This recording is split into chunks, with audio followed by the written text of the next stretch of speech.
प्रदीप जी मिश्रा सिहोर वाले के सानिध्य व मुखारविंद से श्री शिव महापुराण कथा का फुटबॉल ग्राउंड रांची गौशाला न्यास सुकूर हुट्टू कांके रांची झारखंड से सीधा प्रसारण।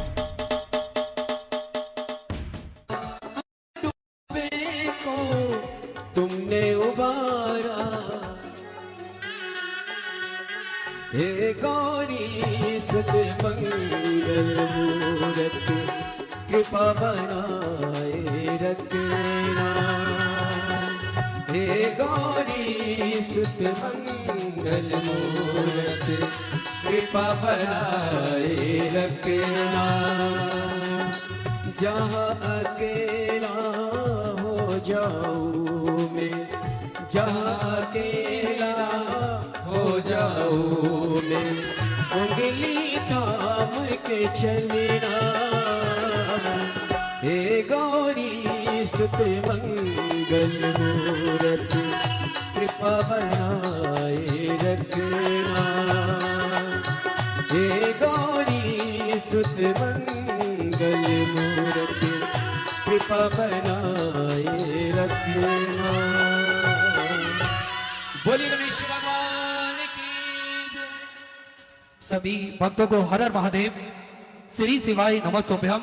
7 दिवसीय सुंदर श्री शिव महापुराण की अलौकिक दिव्य कथा हम सभी पूज्य गुरुदेव के सानिध्य में श्रवण कर रहे हैं। निश्चित ही ये हम सभी का सौभाग्य है भोलेनाथ की कृपा से आस्था चैनल के माध्यम से, यूट्यूब फेसबुक के माध्यम से और रांची झारखंड की इस पावन धरा से सुंदर अलौकिक दिव्य कथा श्रवण करने का शुभ अवसर हम सभी को प्राप्त हुआ। और निश्चित ही बधाई के पात्र हैं आयोजन समिति श्री शिवाला सेवा समिति, कथा के मुख्य जजमान श्री विवेक कुमार जी, श्रीमती विनीता कुमारी जी, जो कि कथा के मुख्य जजमान का पदभार ग्रहण कर न केवल अपने जीवन को कृतार्थ करा अपितु समूचे जन समुदाय के लिए विश्व कल्याण के लिए ये सुंदर कथा का आयोजन रखकर सभी भक्तों को कृतार्थ में करा, आनंद में करा। एक बार जोरदार ताली बजाकर स्वागत करें। और देखिए, जीव पर जब तक बाबा भोलेनाथ की कृपा ना हो तब तक इस पृथ्वी पर, इस दुनिया में, संसार में कोई भी कार्य संभव नहीं हो सकता। हम सभी देवाधिदेव महादेव की संतान हैं, हम सभी उनकी कृपा के साए में ही अपना जीवन यापन करना चाहते हैं। हम सभी महादेव के मंदिर जाएं, देवालय जाएं, भगवान का जल अभिषेक करें और अपने मन की बात, अपने हृदय की बात हम महादेव से कह सकें।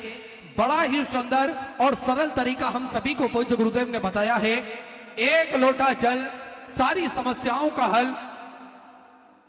एक लोटा जल लेकर हम पास के मंदिर जाते हैं, देवालय जाते हैं, भगवान का जल अभिषेक करते हैं तो निश्चित ही सारी समस्याओं का निदान तो निकलता है, साथ में महादेव की कृपा, उनका आशीर्वाद भी हम सभी जीव को प्राप्त होता है। और देखिए, इस सुंदर संसार सागर में हमें भोलेनाथ की कृपा से ही जन्म प्राप्त हुआ है, तो महादेव का धन्यवाद अदा करने का भी अवसर हम सभी को मिलता है। तो पूज्य गुरुदेव ने हम सभी को बड़ी ही सहजता और सरलता के साथ में न केवल महादेव के चरणों तक पहुंचाना बताया है, अपितु हम सभी को भगवान का धन्यवाद अदा करने का भी अवसर प्राप्त हो सके, बड़ा ही सुंदर मार्ग हम सभी को पूज्य गुरुदेव ने बताया है। नित्य नई नूतन कथाओं के माध्यम से हम सभी ने जाना है कि सनातन धर्म की मजबूती क्या होती है, सनातन धर्म की एकता क्या होती है और सनातन धर्म की विशेषता क्या होती है, ये हम सभी जान सकते हैं। देखिए, आज रांची झारखंड की इस पावन धरा पर यह कथा का 5वां दिवस चल रहा है और भक्तों का ये जन सैलाब हम सभी को देखने को मिल रहा है। यहाँ कोई बड़ा नहीं, कोई छोटा नहीं, कोई अमीर नहीं, कोई गरीब नहीं, मेरे महादेव की चरणों में, मेरे महादेव की शरणागति में सब एक समान हैं। सब यहाँ पर एक जाजम पर बैठते हैं, कथा अमृत का लाभ लेते हैं और अपने जीवन को कृतार्थ में करते हैं, आनंद में करते हैं। यही विशेषता हमारे सनातन धर्म की है, यही एकता हमारे सनातन धर्म की, यही सुंदरता हमारे सनातन धर्म की हम सभी को देखने को प्राप्त होती है। और देखिए, शिव महापुराण की कथा ने हम सभी को बड़े ही निर्मल भाव से कथा हम सभी ने श्रवण करी है और हम सभी ने कथा से सीखा है कुछ ना कुछ। पूज्य गुरुदेव ने हम सभी को बताया है और हम सभी ने देखा है किस प्रकार से मेरे महादेव अकारण ही कृपा कर देते हैं और सभी का भंडार, सभी की झोलियां खुशियों से भर देते हैं। देखिए हम सभी ने देखा है किस प्रकार से पूज्य गुरुदेव ने हम सभी को जो कथाएं श्रवण कराई हैं, आज उसका असर हम सभी को देखने को मिल रहा है। आज घर के छोटे छोटे बच्चे अपने पास के मंदिरों में जाते हैं, एक लोटा जल चढ़ाते हैं और भगवान का श्री शिवाय नमस्तुभ्यम का जाप करते हैं। देखिए हम सभी को विचार करना चाहिए कि जो बच्चे अपने हाथ से उठकर एक गिलास पानी भरकर नहीं पी सकते, अगर वो बच्चे एक लोटा जल लेकर अपने लड़खड़ाते हुए कदमों से वो अगर महादेव के चरणों तक जा रहे हैं, तो निश्चित ही ये महादेव की कृपा है, ये शिव महापुराण की कथा का पुण्य प्रताप है जो हम सभी को देखने को मिल रहा है। ये पूज्य गुरुदेव की अमृत में वाणी का पुण्य प्रताप है जो हम सभी को प्राप्त हो रहा है। और कहीं ना कहीं देखिए युग परिवर्तन का एक दौर आता है जिसमें हम सभी को ज्ञात है कि महापुरुषों द्वारा युग में परिवर्तन का दौर आता है। तो कहीं ना कहीं पूज्य गुरुदेव ने हम सभी के बीच में आकर ये युग परिवर्तन का दौर यहाँ पर हम सभी को देखने को मिल रहा है। पहले लोगों को धर्म के प्रति इतनी आस्था, इतनी दृढ़ता, इतना विश्वास नहीं था, लेकिन जब से शिव महापुराण की कथा श्रवण करना सभी भक्तों ने प्रारंभ करी है, आज हम सभी देख सकते हैं उनकी आस्था और विश्वास किस प्रकार से दृढ़ हो रही है, किस प्रकार से उनकी आस्था जागृत हो रही है और किस प्रकार से वो भगवान को ही अपना सर्वस्व मानने लगे हैं। तो कहीं ना कहीं ये युग परिवर्तन के दौर में हम सभी को पूज्य गुरुदेव ने जो कथा श्रवण कराई है, श्रद्धा और विश्वास की, आज उसी का पुण्य फल हम सभी को देखने को मिल रहा है। बड़ी ही सहजता और सरलता के साथ में देखिए कभी कभी हम सभी भक्तों को ऐसा लगता है कि स्वयं मेरे महादेव गुरुदेव के रूप में आकर विराजमान होते हैं व्यासपीठ पर और हम सभी को सुंदर कथा श्रवण कराते हैं। हम सभी को ऐसा लगता है, ऐसा सभी भक्त मानते हैं। तो ये निश्चित ही एक सत्य बात है। कभी ना कभी हम सभी को ऐसा लगता है कि पूज्य गुरुदेव हमारे मन की बात बोल रहे हैं, जो हमारे मन में प्रश्न चलते हैं उसके उत्तर गुरुदेव हम सभी को प्रदान कर रहे हैं। तो हम ना तो वो प्रश्न पूज्य गुरुदेव के सामने रखते हैं और ना ही कोई उनसे प्रश्न पूछने जाता है, लेकिन फिर भी हम सभी को एहसास होता है कि पूज्य गुरुदेव जो हम कभी प्रश्नों का विचार करते हैं उसका उत्तर गुरुदेव अपनी अमृत में वाणी से प्रदान कर रहे हैं। तो ये साधारण बात नहीं है, क्योंकि हम सभी के मन की बात स्वतः ही महादेव को पता चल जाती है और महादेव ही पूज्य गुरुदेव के कंठ पे आकर विराजमान होते हैं और हम सभी के प्रश्नों के उत्तर भी देकर जाते हैं। और जो कहीं ना कहीं हमारी दृढ़ता में अगर कमी आती है तो वो दृढ़ता में भी हमारा अटूट विश्वास बढ़ जाता है। ये मेरे महादेव की कृपा है, ये उनका आशीर्वाद है। और हम सभी को एक बात अवश्य जानना चाहिए। देखिए दुनिया की सबसे ताकतवर चीज है वो है लोहा, जो सबको काट देता है। और लोहे से ताकतवर अगर कोई चीज है तो वो है आग, जो लोहे को भी पिघला देती है। आग से ताकतवर कोई चीज है तो वो है पानी, जो पानी आग को बुझा देता है। और पानी से भी ताकतवर कोई चीज है तो वह इंसान, जो उस पानी को पी जाता है। इंसान से ताकतवर है मौत और बीमारी, जो इंसान को खा जाती है और मौत से ज्यादा ताकतवर है मेरे महादेव की कृपा, जो भक्तों पर संकट होता है तो मृत्यु को भी मार देते हैं। ऐसे मेरे भोलेनाथ की कृपा है। देखिए दुनिया में कोई कितना भी ताकतवर क्यों ना हो, लेकिन मेरे महादेव की कृपा और मेरे महादेव के आशीर्वाद से ताकतवर इस संसार में कुछ भी नहीं हो सकता। देखिए वो जमीन पे बैठे हुए व्यक्ति को सीधे फर्श से अर्श पर चढ़ा देता है। और मेरे महादेव उन भक्तों का हमेशा ध्यान रखते हैं जो भोले भंडारी होते हैं, जो भोले के भगत होते हैं। तो निरंतर हम सभी महादेव की शरणागति को प्राप्त करें, उनका आशीर्वाद हम सभी ग्रहण करें। और हमारे शास्त्रों में ये क्या लिखा हुआ है हम सभी को जानना चाहिए, हम सभी को समझना चाहिए। और हमारी जो मूल जड़ें हैं हमारे सनातन धर्म की, उन जड़ों तक पहुंचने का हम सभी को प्रयास करना चाहिए। और पूज्य गुरुदेव ने हम सभी को न केवल हमारी संस्कृति से जोड़ जोड़ने का कार्य करा है। पूज्य गुरुदेव ने हमें हमारे सत्य सनातन धर्म की परिभाषा समझाई है। हम सभी को पूज्य गुरुदेव ने बताया है कि किस प्रकार से अगर हम धर्म को साथ लेकर अपना कर्म करेंगे तो निश्चित ही हमारा कर्म में कई गुना ज्यादा हमें उसका पुण्य फल प्राप्त होगा और उसका फल हमें अवश्य मिलेगा। देखिए, सोने की लंका और पुष्पक विमान तो रावण के पास भी था।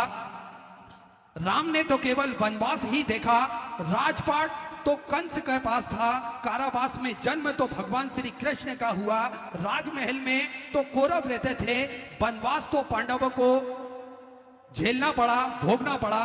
राहु केतु अमृत पीने के बाद में भी राक्षस है और मेरे महादेव विष पीने के बाद में भी महादेव, देवों के देव महादेव कहलाते हैं। इसलिए हमें भगवान, हम सभी भगवान शिव राम कृष्ण को पूछते हैं, राहु केतु रावण या कंस को नहीं।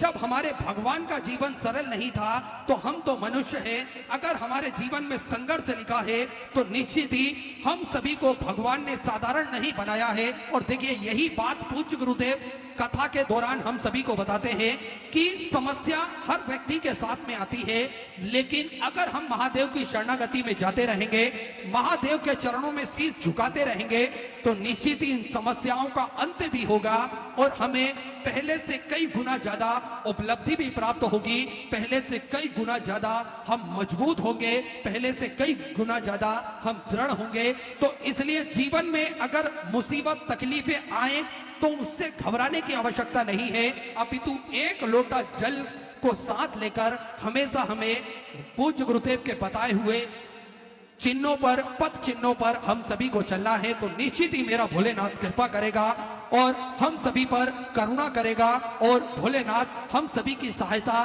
तो निरंतर करते हैं। और पूज्य गुरुदेव ने हम सभी को एक बात और बतलाई है, वो है लोगों की सहायता करना।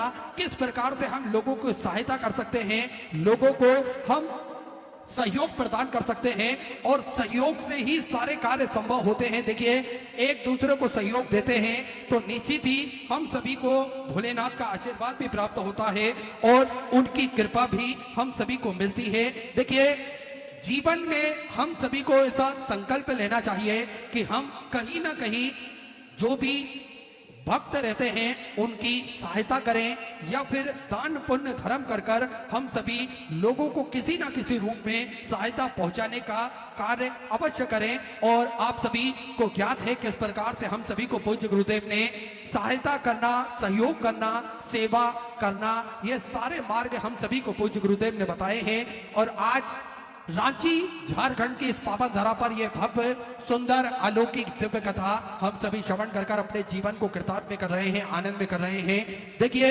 ये विशाल जन समुद्र इस बात का जीता जागता सबूत है कि मेरे महादेव ने कुछ ना कुछ अवश्य आपको प्रदान करा है, जो लाखों की संख्या में आप पहुंचे हैं और कथा अमृत का लाभ लेकर अपने जीवन को कृतार्थ में कर रहे हैं, आनंद में कर रहे हैं। तो सुंदर अलौकिक दिव्य कथा के पंचम दिवस में हम सभी प्रवेश करेंगे। उससे पहले आप सभी को ज्ञात है, सत्यपुर नगरी सीहोर की पावन धरा पर विशाल कुबेरेश्वर धाम की स्थापना होने जा रही है। ये एक ऐसा धाम बनने जा रहा है जो 12 ज्योतिर्लिंग के मध्य में केंद्र में स्थापित होगा। और देखिए, कंकड़ शंकर की ये पावन धरा जप स्थली है, तप स्थली है, साधना स्थली है, आराधना स्थली है। ये धरा कोई साधारण धरा नहीं है। हम सभी ने देखा है, इस धरा पर पहुंचने के बाद में कई भक्तों के मन के मनोरथ पूर्ण होते हैं, कई भक्तों की बीमारियां ठीक होती है। और देखिए, इस धरा पर ना ही कोई बेल भभूत बांटी जाती है और ना ही किसी भी प्रकार का कोई आडंबर किया जाता है।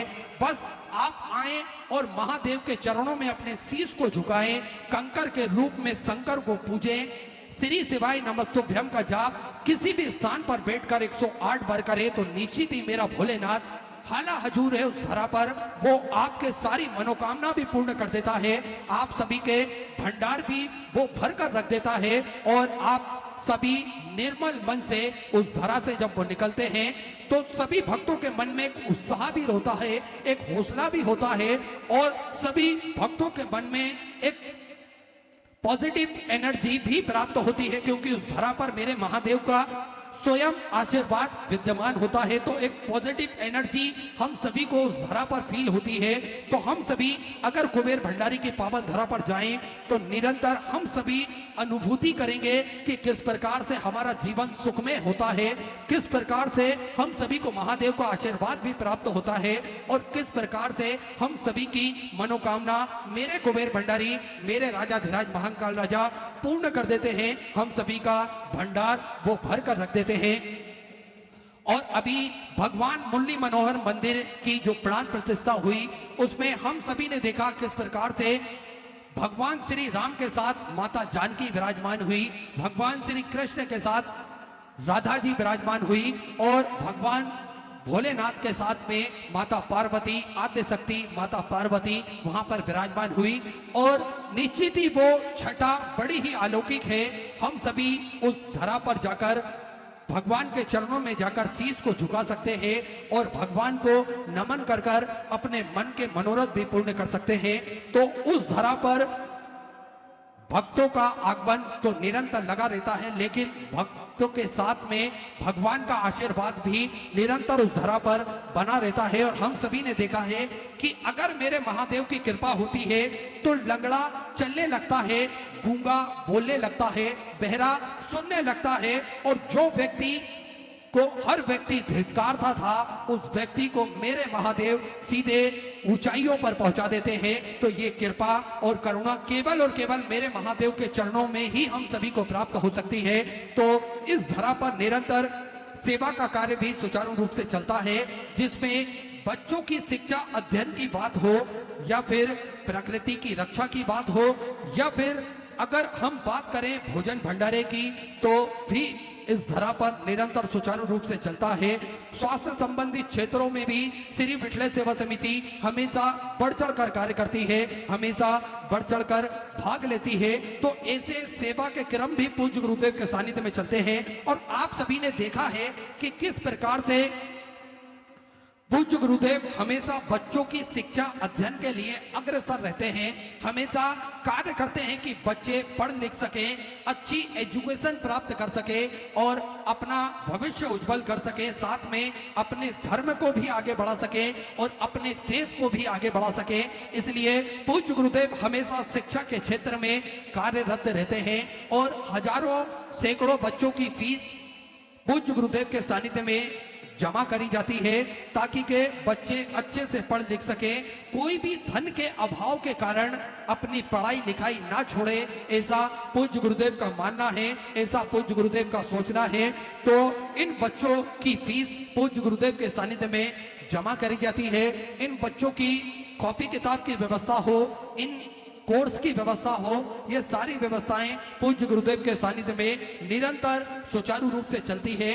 और हम सभी ने देखा देखिए सामाजिक कार्यों में भी पूज्य गुरुदेव की उपस्थिति हमेशा प्रथम नंबर पर रहती है, जिसमें हम सभी ने देखा है कि किस प्रकार से प्रकृति की रक्षा हो या फिर जल संरक्षण की बात हो, पूज्य गुरुदेव ने हमेशा कार्य करा है और आगे भी कार्य करते ही हैं। हम सभी ने देखा किस प्रकार से निर्माल्य विसर्जन रथ जो कि पूज्य गुरुदेव ने चलवाए और इस निर्माल्य विसर्जन रथों को भारत के विभिन्न राज्यों एवं विभिन्न शहरों में चलवाए, जिससे निर्माल एक जगह इकट्ठा हो सके और इस निर्माल्य को सूने स्थान पर रखा जाए ताकि इससे जैविक खाद की भी प्राप्ति हमें हो सके। और जो निर्माल्य कुएं, जल बावड़ी, तालाब इत्यादि में पड़े पड़े सड़ते थे, ये जल को खराब करते थे, दूषित करते थे, इससे जल भी हमारा सुरक्षित रहे।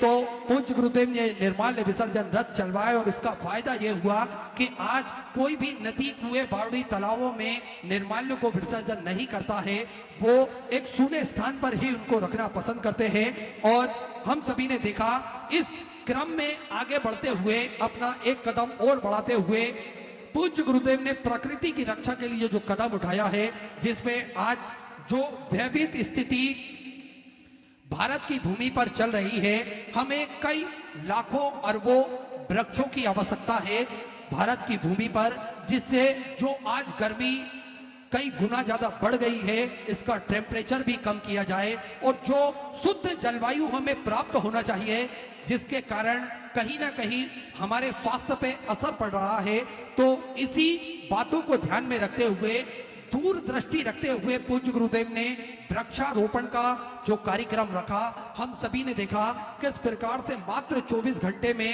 एक दिन के अंदर लाखों करोड़ों वृक्ष पूज्य गुरुदेव के एक आह्वान पर लगे और इन वृक्षों का लालन पोषण भी भक्तों द्वारा निरंतर किया जा रहा है, जिससे हमारी भारत की भूमि फिर से हरी भरी हो सके और हमारी प्रकृति फिर से और ज्यादा उन्नत हो सके, हमारी आने वाली पीढ़ी को शुद्ध जलवायु प्राप्त हो सके और हम सभी का स्वास्थ्य सदा ही स्वस्थ रह सके।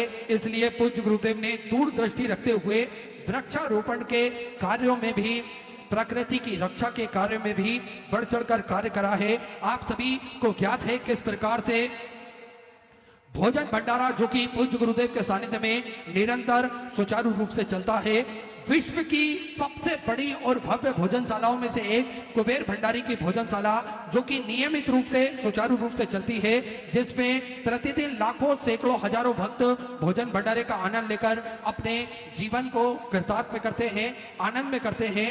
आप भी इस भव्य भोजनशाला की सदस्यता ग्रहण कर सकते हैं। मात्र 21,000 रुपए की स्वराशि देकर जीवन पर्यंत तक आप इसके सदस्य बन सकते हैं। होता यह है कि 365 दिन में से एक दिन, साल में एक दिन आपके नाम से भी भोजन भंडारा कराया जाएगा और यही क्रम बदल बदल के सुचारू रूप से चलता है, जिसमें सभी भक्त भोजन भंडारे का आनंद लेकर अपने जीवन को कृतार्थ में करते हैं, आनंद में करते हैं। साथ में आप सभी को ज्ञात है स्वास्थ्य संबंधी क्षेत्रों में पूज्य गुरुदेव ने हमेशा बढ़ चढ़कर कार्य करा है, जिसमें प्राथमिक उपचार केंद्र, जो कि पूज्य गुरुदेव के सानिध्य में विगत कई वर्षों से निःशुल्क रूप से चलता आ रहा है, जिसमें हम सभी को ज्ञात है कि इस प्राथमिक उपचार केंद्र में निःशुल्क रूप से दवाई गोली भी वितरण की जाती है और भक्तों की सुविधा के लिए हमेशा ध्यान रखा जाता है। ऐसा सर्व सुविधा युक्त हॉस्पिटल का निर्माण कार्य चालू कर दिया, निर्माण कार्य पूर्ण हो चुका है, जिसमें 2 एम्बुलेंस की व्यवस्था हो या फिर ऑक्सीजन की व्यवस्था हो, ये सारी व्यवस्थाएं निरंतर सुचारू रूप से चलती है।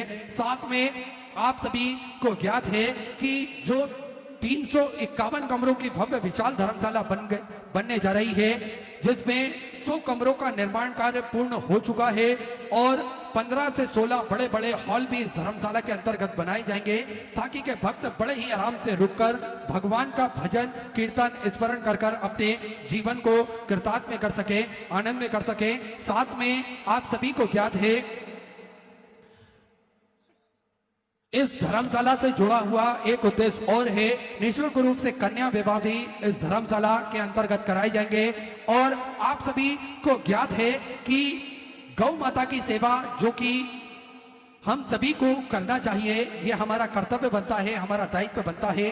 33 कोटि देवी देवता गौ माता के अंदर विराजमान होते हैं और हम सभी को प्रतिदिन गौ माता की सेवा करना चाहिए। लेकिन किसी कारणवश अगर हम गौ माता की सेवा नहीं कर पाते हैं, तो यहाँ पर भी गौ माता की सेवा चलती है, वहाँ अपना महत्वपूर्ण योगदान अवश्य प्रदान करें। साथ में आप सभी को ज्ञात है 2 और गौशालाओं का निर्माण कार्य चल रहा है। एक गौशाला तो सुचारू रूप से संचालित होती है, 2 और गौशालाओं का निर्माण कार्य चालू कर दिया गया है। साथ में आप सभी को ज्ञात है कि किस प्रकार से ये सारे सेवा के क्रम चलते हैं। आप भी इन प्रकल्पों में जोड़ सकते हैं, कदम से कदम मिलाकर, कंधे से कंधा मिलाकर आप अपना महत्वपूर्ण योगदान प्रदान कर सकते हैं। और टीवी स्क्रीन पर श्री विठले सेवा समिति के 2 अकाउंट नंबर एक्सिस बैंक का, सेंट्रल बैंक ऑफ इंडिया का चल रहा है। दोनों में से किसी भी अकाउंट में अपनी स्वराशि जमा कर कर अपना नाम व्हाट्सएप पर भेज सकते हैं। आप सभी को ज्ञात है कि किस प्रकार से पूज्य गुरुदेव ने एक संकल्प लिया है, सभी सनातन धर्म के मानने वाले लोगों के गले में रुद्राक्ष हो, सभी सनातन धर्म के मानने वाले लोगों के घर के मंदिर में रुद्राक्ष हो, और ये रुद्राक्ष का जल भोलेनाथ पर चढ़ाकर स्वतः ही रुद्राक्ष की महिमा को जान सके, स्वतः ही रुद्राक्ष के महत्व को समझ सके। इसलिए पूज्य गुरुदेव द्वारा निरंतर प्रतिदिन कुबेर भंडारी की पावन धरा पर रुद्राक्ष वितरण किए जाते हैं, और इन रुद्राक्षों का ना ही कोई शुल्क लिया जाता है और ना ही किसी के हाथ से किसी के द्वारा भेजे जाते हैं और ना ही कोरियर किए जाते हैं। आप सभी को स्वतः ही कुबेर भंडारी की पावन धरा पर आना है और लाइन में लगकर ये रुद्राक्ष बड़े ही आराम से आप प्राप्त कर सकते हैं। और देखिए इन रुद्राक्ष से आपको क्या अनुभूति प्राप्त होती है, ये हम स्वतः ही समझ भी सकते हैं और स्वतः ही जान सकते हैं कि हमारे सनातन धर्म में भगवान भोलेनाथ के आशीर्वाद से जो रुद्राक्ष रूपी फल हमें प्राप्त हुआ है, जो रुद्राक्ष रूपी हमें अमृत तुल्य रुद्राक्ष प्राप्त हुआ है, वो हम सभी के जीवन में कितना महत्व रखता है और कितना उसका पुण्य फल हम सभी को प्राप्त होता है। तो रुद्राक्ष आप कुबेर भंडारी की पावन धरा पर प्राप्त कर सकते हैं बड़े ही आराम से लाइन में लगकर। सुबह 10 बजे से शाम को 5 बजे तक ये रुद्राक्ष वितरण किए जाते हैं, जिसका किसी भी प्रकार का कोई शुल्क नहीं लिया जाता है। तो ऐसे सुंदर सेवा के प्रकल्प चलते हैं, आप भी इन प्रकल्पों से जुड़ सकते हैं। कदम से कदम मिलाकर, कंधे से कंधा मिलाकर अपना महत्वपूर्ण योगदान आप सभी श्री विठलेश्वर सेवा समिति के सानिध्य में समर्पित कर सकते हैं। और देखिए सेवा ही मूल होती है और सेवा ही प्रथम होती है, यह हम सभी को पूज्य गुरुदेव ने बताया है, और हम सभी को सेवा का भाव भी जागृत पूज्य गुरुदेव ने करवाया है। तो सुंदर ये सारे सेवा के क्रम पूज्य गुरुदेव के सानिध्य में चलते हैं, आप भी इन क्रमों से जुड़ सकते हैं, कदम से कदम मिलाकर, कंधे से कंधा मिलाकर। और इसी बीच में पूज्य गुरुदेव का शुभ मंगल आगमन हो चुका है। सुंदर गुरु वंदना के साथ में आज कथा के हम सभी पंचम दिवस पे प्रवेश करेंगे। जय जय श्री राधे, हर हर महादेव, श्री शिवाय नमस्ते। गुरुर्ब्रह्मा गुरुर्विष्णु गुरुर्देवो महेश्वरा गुरुर् साक्षात् परब्रह्म तस्मै श्री गुरुवे नमः। सारे रिश्ते नाते तोड़ के आ गए, सारे रिश्ते नाते तोड़ के आ गए, गुरुवर तेरे वास्ते सब छोड़ के आ गए, गुरुवर तेरे वास्ते सब छोड़ के आ गए, गुरुवर तेरे वास्ते सब छोड़ के आ गए, गुरुवर तेरे वास्ते सब छोड़ के आ गए।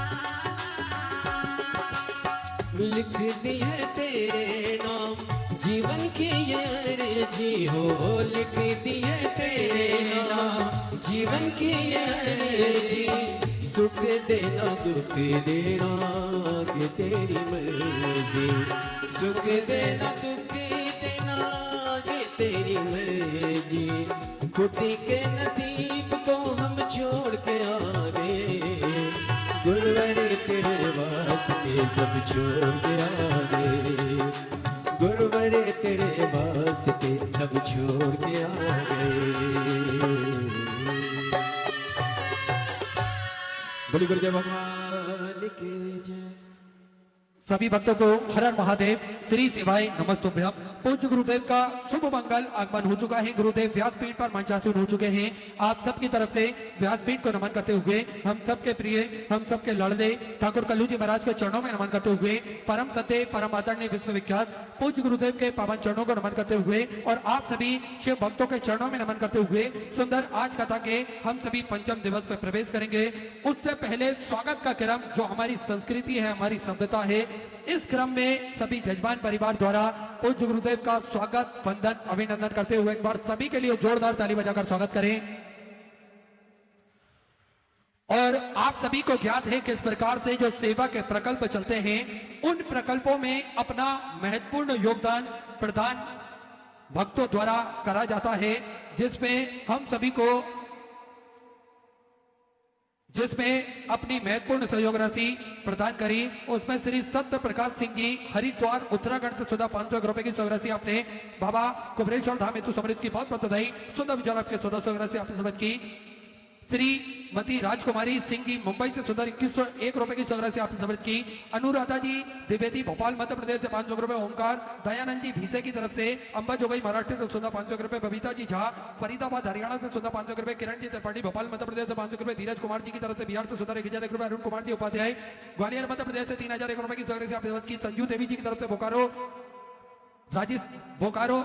झारखंड से सुंदर आपने 1001 रुपए की सहयोग राशि समझ की। रोशन कुमार जी की तरफ से झारखंड से सुधा 500 रुपए की सहयोग राशि आपने समझ की।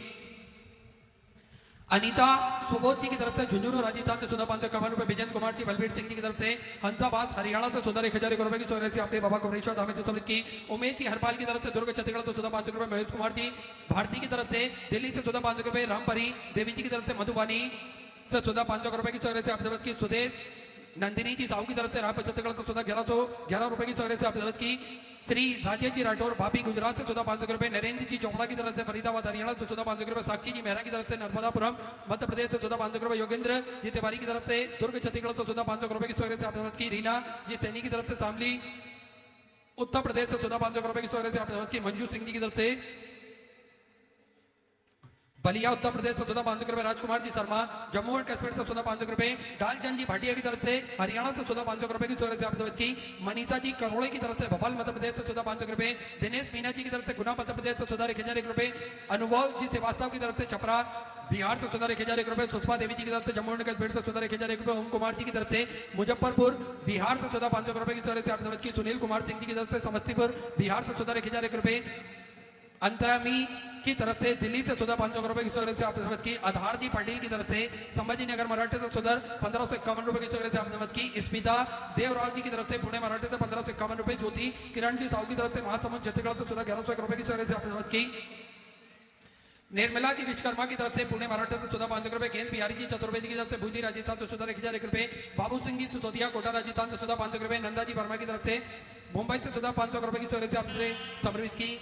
रामेश्वर सिंह जी की तरफ से देवरिया उत्तर प्रदेश से 1001 रुपए। विनीता आलोक सिंह जी की तरफ से जौनपुर उत्तर प्रदेश से 1001 रुपए की सहयोग राशि आपने समझ की। सभी दानदाताओं को मैं हृदय की अनंत गहराई से नमन करता हूं, दंडवत करता हूं, प्रणाम करता हूं। स्वतः सहयोग राशि आपने समझ की। जो भक्त अपनी सहयोग राशि मंदिर गौशाला वृद्धाश्रम अन्य क्षेत्र बाबा कुबरेश्वर धाम हेतु समर्पित करना चाहते हैं, वे श्री पिछले सेवा समिति का 2 अकाउंट नंबर एक्सिस बैंक का और सेंट्रल बैंक ऑफ इंडिया का चल रहा है। दोनों में से किसी भी अकाउंट में अपनी सहयोग राशि जमा कर अपना नाम व्हाट्सएप पर भेज सकते हैं। आइए सीधे व्यासपीठ की शरण में चलते हैं। पूज्य गुरुदेव के सानिध्य में हम सभी आज सुंदर पंचम दिवस की कथा श्रवण करेंगे। जय जय श्री राधे, हर हर महादेव, श्री शिवाय नमस्तुभ्यं।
तो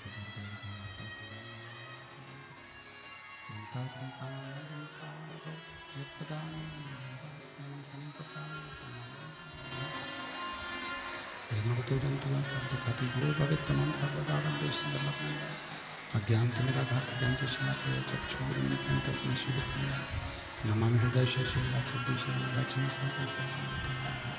चतुर्विश्व त्रिस्तवचमचायते स्वतंत्र भगवान विश्वनाथ भगवान की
विश्वनाथ भगवान की जय, महाकालेश्वर भगवान की जय, ओमकारेश्वर भगवान की जय, कुबेरेश्वर महादेव की जय।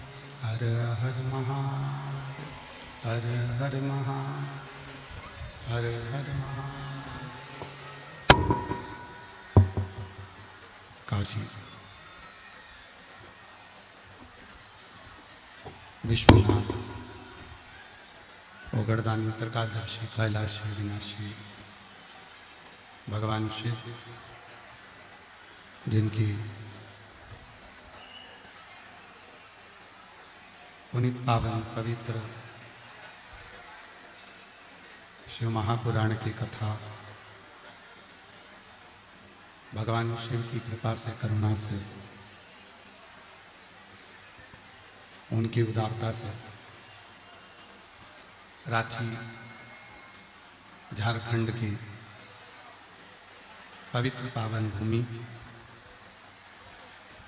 बाबा वैद्यनाथ जी की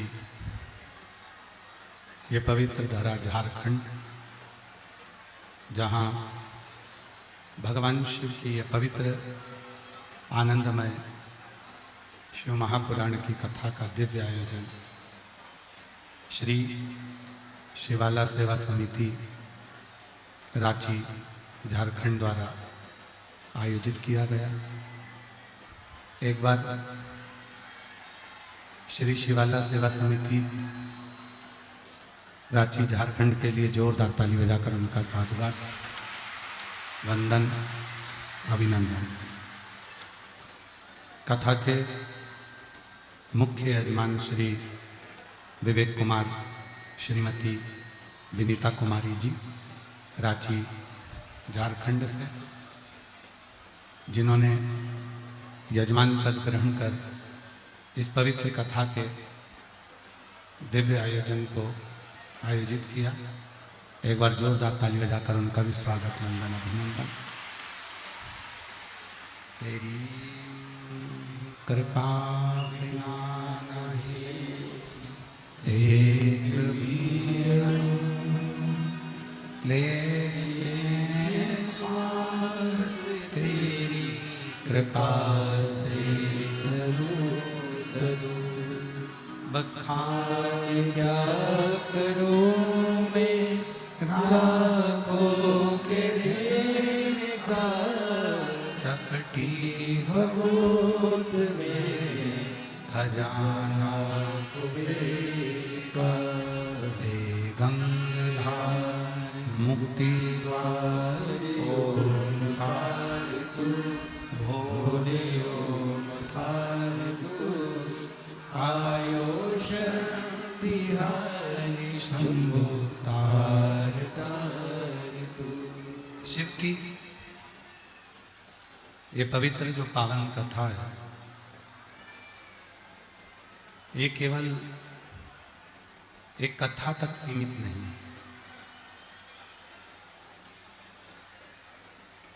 ये हमारे मन को, हमारे चित्त को, हमारे विश्वास को दृढ़ करती है। आवाज नहीं आ रही है क्या? पंडाल एलईडी नहीं चल रही है कि आवाज नहीं आ रही है? आवाज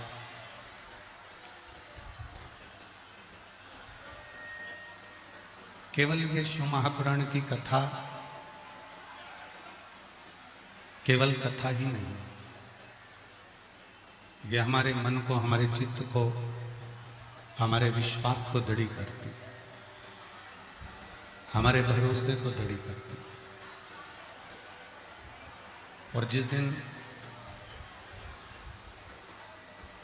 हमारे चित्त में, हमारी वृत्ति में, हमारे मन में भगवान शंकर आकर विराजमान होते हैं, तो ये मानकर चलें कि हमारा जो विश्वास है वो दृढ़,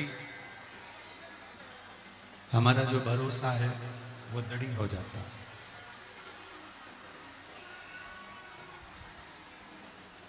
शिव महापुराण की कथा कहती है, भगवान शंकर का संवाद कहता है, शिव तत्व कहता है, शिव पुराण कहती है कि शिव की कथा तक, शिव के मंदिर तक, शिवालय तक,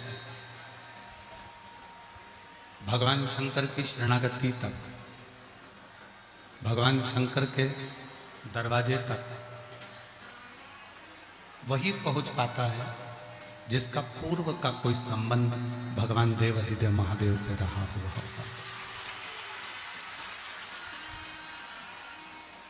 और कोई पिछले जन्म के अच्छे कर्म मुझे बाबा तेरा साथ मिला।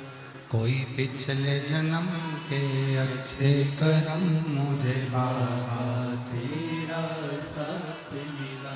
जहाँ सारी दुनिया झुकती है, जहाँ सारी दुनिया झुकती है, मुझे वो दरबार मिला, दरबार मिला। कोई पिछले जन्म के अच्छे कर्म मुझे बाबा तेरा साथ मिला। आपके और हमारे कोई पूर्व जन्म के कोई अच्छे कर्म होते हैं जो आप और हम देवघर तक जाते हैं। कोई आपके और हमारे कोई पूर्व के अच्छे कर्म होते हैं जो हम भगवान शंकर को एक लोटा जल चढ़ा पाते हैं। कोई आपके और हमारे कोई पूर्व के कर्म अच्छे होते हैं जो आप और हम शिव महापुराण की कथा में बैठ पाते हैं। और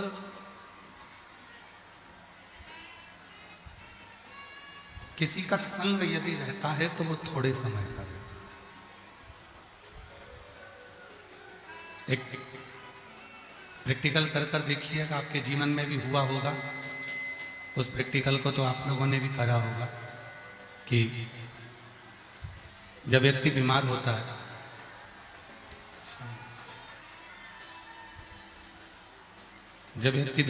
है तो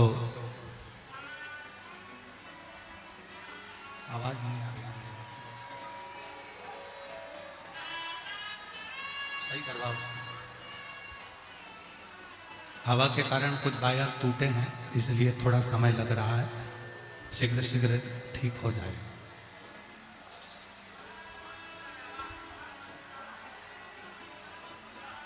जब व्यक्ति बीमार होता है, बाहर की आवाज बढ़ा देना, और बीमार होता है तब वो उसके पास में उसके रिश्तेदार, नातेदार, कुटुंबी, परिवार वाले सब आते हैं। कितना समय आएंगे? थोड़ा बहुत समय। कोई रात दिन बीमार व्यक्ति के पास में आकर नहीं बैठता। कोई रात दिन बीमार वाले व्यक्ति के पास में जाकर नहीं बैठता। थोड़ा समय सब उस बीमार व्यक्ति को देते हैं। पर याद रखना, उस बीमार व्यक्ति के साथ में डॉक्टर भी खड़े हैं, उस बीमार व्यक्ति के साथ में सिस्टर भी खड़ी है, नर्स भी खड़ी है, उस बीमार व्यक्ति के साथ में परिवार वाले भी खड़े हैं। पर कितने भी पास में परिवार खड़ा हो, रिश्तेदार खड़ा हो, नातेदार खड़ा हो, पर दर्द, दुख उसका कोई बांट नहीं सकता। उस दर्द को उसको ही सहना है, उस दुख को उसको ही झेलना है, उस कष्ट को उसको ही पाना। सब खड़े जरूर हैं, पास में आकर खड़े भी हो जाएंगे, पास में आकर रुक भी जाएंगे, परंतु उसके दुख को, उसकी तकलीफ को, उसके कष्ट को कोई काट नहीं सकेगा। उसके दुख को, उसकी तकलीफ को, उसके कष्ट को तो उसको खुद को ही झेलना। उसी तरह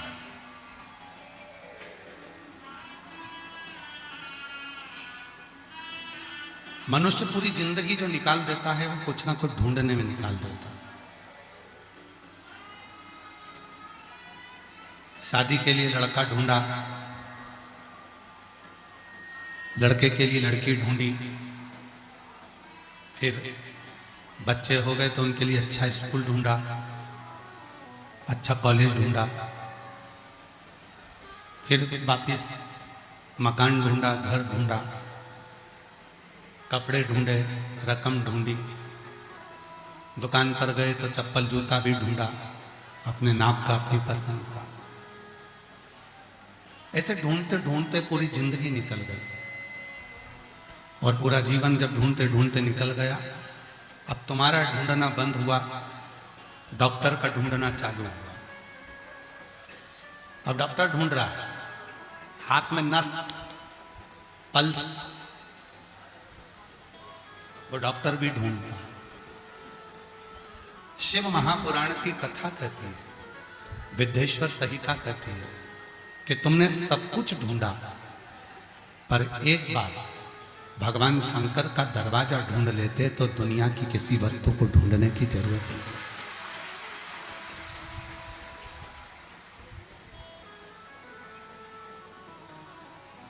आपने भी ढूंढा, हमने भी ढूंढा, सबने ढूंढा। दुनिया के सारे सुख को ढूंढने में अपनी पूरी जिंदगी को बर्बाद कर दिया, पर उस ईश्वर को नहीं देखता, उस परमात्मा को नहीं ढूंढता। महाराज, गाड़ी खरीदना कठिन नहीं है। आज के जमाने में तो बहुत सारी कंपनियां चल रही हैं, लोन देती हैं, गाड़ी खरीद लो।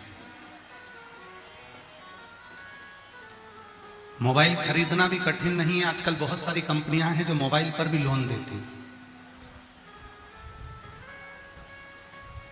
मकान खरीदना भी कठिन नहीं है, बहुत सारी बैंकें हैं जो लोन देती हैं। गाड़ी खरीदना कठिन नहीं है, मोबाइल खरीदना कठिन नहीं है, मकान, बंगला, जमीन, फैक्ट्री खरीदना कठिन नहीं है। बैंक से लोन लो और ले। फिर कठिन क्या है? तो शिव महापुराण की कथा कहती है कि गाड़ी खरीदना कठिन नहीं है, पर गाड़ी को संभालना कठिन।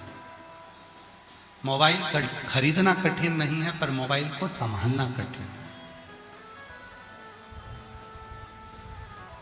मकान खरीदना कठिन नहीं है, पर उस मकान को संभालना कठिन। उसी तरह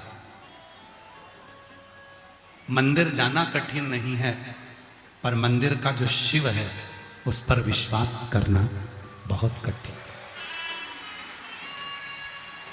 उस पर भरोसा, दृढ़ी, अपने भरोसे को संभालना, अपने विश्वास को दृढ़ी करना, अपने भरोसे को प्रबल करना, ये कठिन। मैं आ तो गया हूं मगर जानता हूं, मैं आ तो गया हूं मगर जानता हूं, तेरे दर पे आने के काबिल नहीं हो।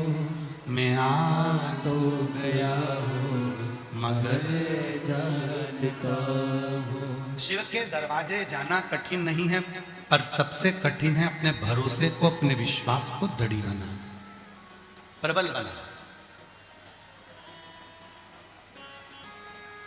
लाखों की संख्या में आप लोग फुटबॉल ग्राउंड रांची के कांके झारखंड की इस पवित्र भूमि पर कथा सुन रहे हैं।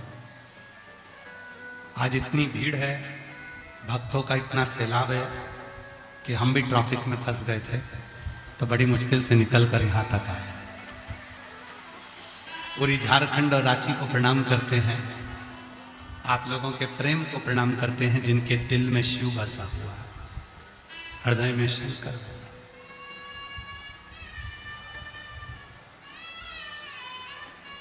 यहाँ की प्रशासन को, यहाँ झारखंड की सरकार को, यहाँ के माननीय मुख्यमंत्री जी को, यहाँ के कलेक्टर महोदय को, IG, DIG, commissioner, SP, SSP, यहाँ के एसडीएम, यहाँ के विधायक, यहाँ के सांसद, सबको हम नमन करते हैं कि आप लोगों ने इतनी लाखों की भीड़ को बहुत अच्छे से संभाल रखा है, उसके लिए आपको प्रणाम करते हैं।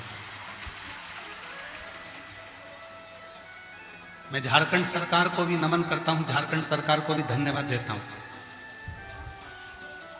यहाँ की पुलिस फोर्स को धन्यवाद देता हूं, जिन्होंने इस कथा को बड़ी दिव्यता के साथ संभाल के रखा।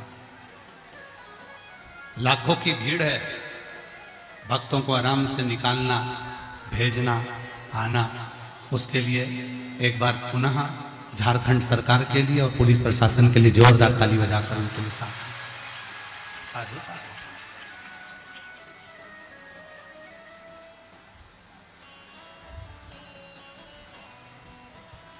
शिव मंदिर जाना कठिन नहीं है, कथा में जाना कठिन नहीं है,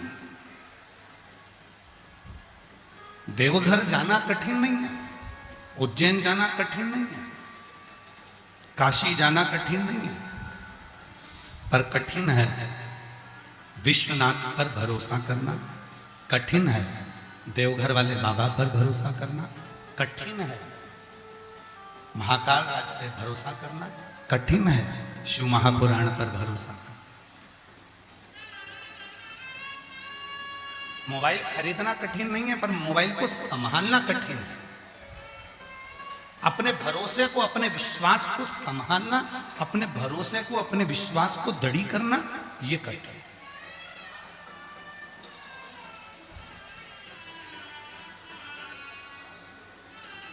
कितना संभालना पड़ता है मोबाइल को। कथा चलते चलते में भी 5 से 6 बार तुम्हें अपना मोबाइल देखना पड़ता है कि गया है कि गया। कितना संभालना पड़ता है। मोबाइल खरीदना कठिन नहीं है। मोबाइल तो आप लोन लीजिए, मोबाइल ले लोगे, गाड़ी के लिए लोन लीजिए, गाड़ी ले लोगे, मकान ले लोगे, बंगला ले लोगे, पर उसको संभालो। उसी तरह भगवान के मंदिर में जाना कठिन नहीं है, पर उसके ऊपर भरोसा संभालना बहुत कठिन है, बहुत कठिन। दुख आता है, तकलीफ आती है, कष्ट आता है, परेशानी आती है,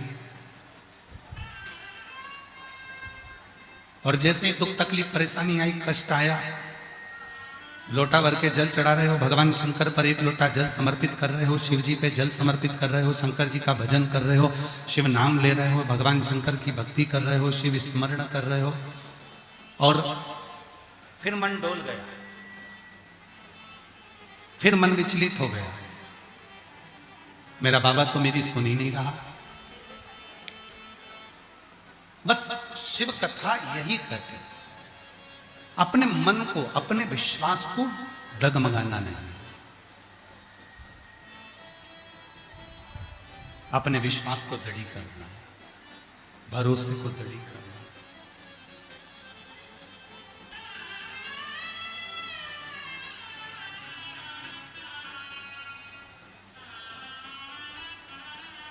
और जिस समय पर हमारा विश्वास, जिस समय पर हमारा भरोसा दृढ़ हो जाता है, उस समय पर फिर हम भटकते नहीं। एक व्रत है, जिस व्रत को पुराणों में छुपा कर रख दिया था, जिस व्रत को किसी ने प्रकट नहीं करा, और उस व्रत को प्रकट किया तो शिव महापुराण ने प्रकट किया। कौन सा व्रत? जम के बोलो, पशुपति नाथ का।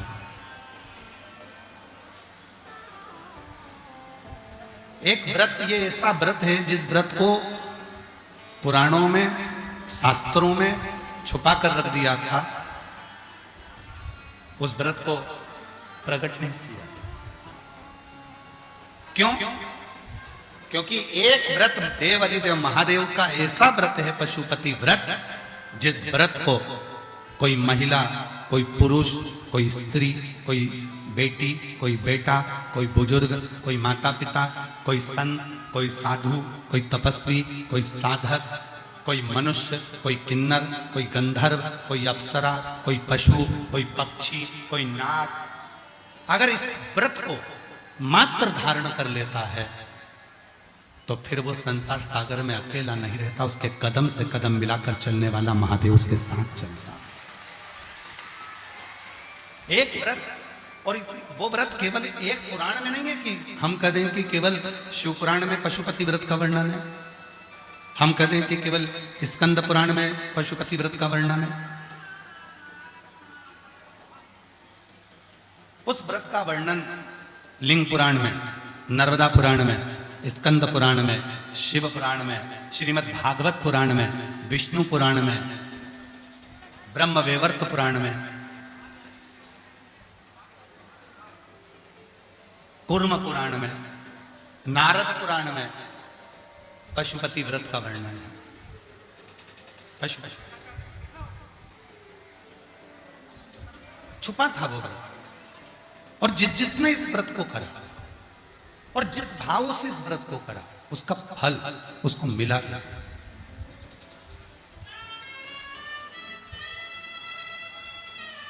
एक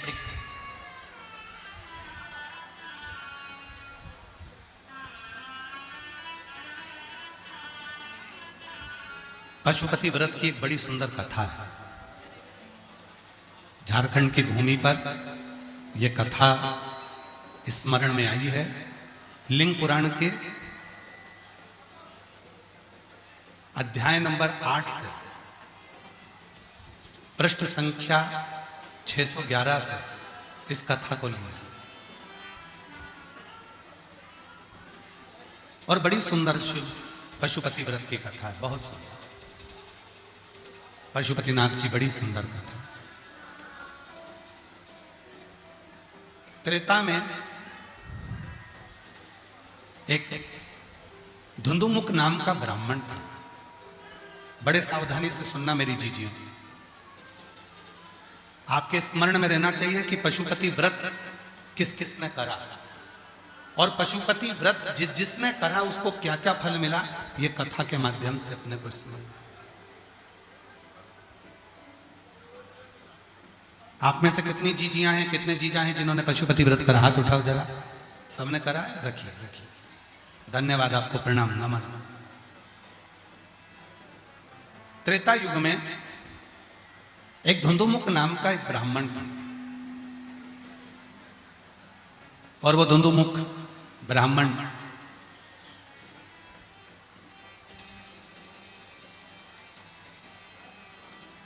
भगवान शिव की कृपा पात्र था। वो बादल के रूप में भगवान शंकर को बिठाकर भ्रमण कराता था। पर एक बार उस धुंधुमुख के अंदर मन में यह भाव आ गया कि शिवजी का भार मैं उठा लेता हूं, भगवान शंकर का भार मैं उठा लेता हूं। धुंधुमुख के ब्राह्मण के मन में यह भाव आ गया कि मैं शंकर का भार उठा रहा हूं। और मेरी जीजियों, मेरे जीजाओं, मेरी बेटियों, मेरे बेटाओं, मेरे बुजुर्ग माता पिता, स्मरण रखना, कथा करवाने वाले आप नहीं, कथा करने वाले हम नहीं, कथा सुनने वाले आप नहीं, कथा वाचने वाले हम नहीं। शिव महापुराण में महत्तम में वर्णन कर दिया कि कथा करवाने वाला भी शिव है, कथा सुनने वाला भी शिव है और कथा वाचने वाला भी शिव है। कोई दूसरा इसको नहीं कर सकता।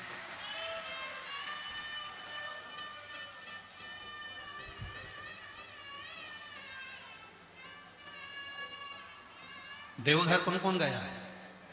हाथ उठाओ जरा सब। गए हो सब लोग? रखो, प्रणाम प्रणाम।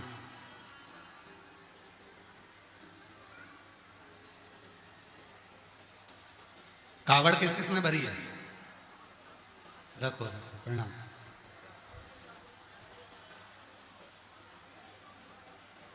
कावड़ को प्रणाम कर कर बाबा की कावड़ को, बम कावड़ को जब हम अपने कंधे पर लेते हैं और मन में अगर हमारी ये भाव आ जाता है कि ये कावड़ मैं लेकर चल रहा हूं, तो फिर तो कावड़ ले जाना बहुत कठिन हो जाता है।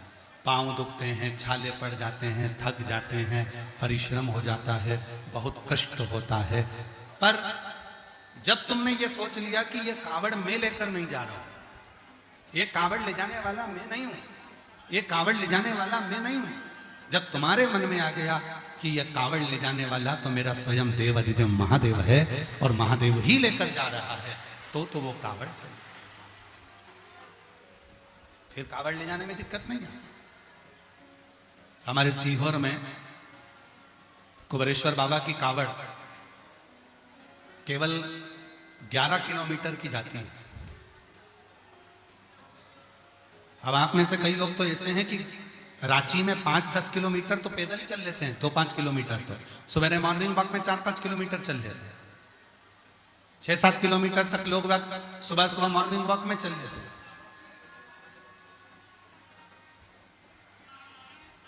पर कभी अगर मौका मिले और आप लोग सावन के महीने में सीहोर आए और बाबा की जब कावड़ भरते हैं, सीवन नदी का जल, माँ सीवना का जल लेकर, माँ सीवन का जल लेकर जब लोग कावड़ लेकर चलते हैं, 11 किलोमीटर दूर बाबा को कावड़ चढ़ती है और जिसके मन में ये आ जाता है कि बस 11 किलोमीटर मैं तो यूं चल लूंगी, 4-5 किलोमीटर चलने के बाद उसकी हालत खराब हो जाती है, फिर तो उससे चला ही नहीं जाता और आखिरी में वो 11 किलोमीटर तक सुबह से चलने में लगती है तो रात तक भी नहीं पहुंच पाती। और जिसने सोचा ये कावड़ मैंने नहीं उठाई है, 11 किलोमीटर भी अगर चलाएगा तो मेरा बाबा चलाएगा, बाबा पर भरोसा कर कर जो चल लेता है तो वो पार कर, वो पार। भरोसा कितना है, भरोसे की दृढ़ता कितनी है? एक पत्र है,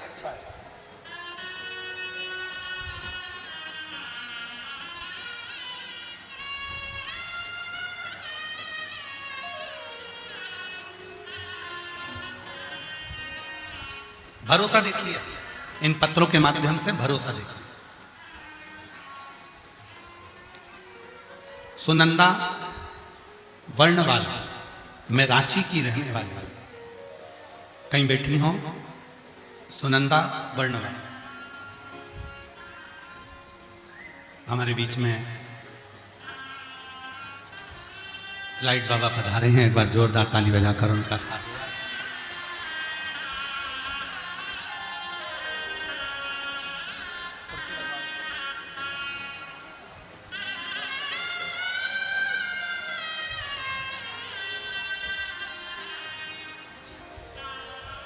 एक बार जोरदार ताली बजाकर बाबा के लिए साथ।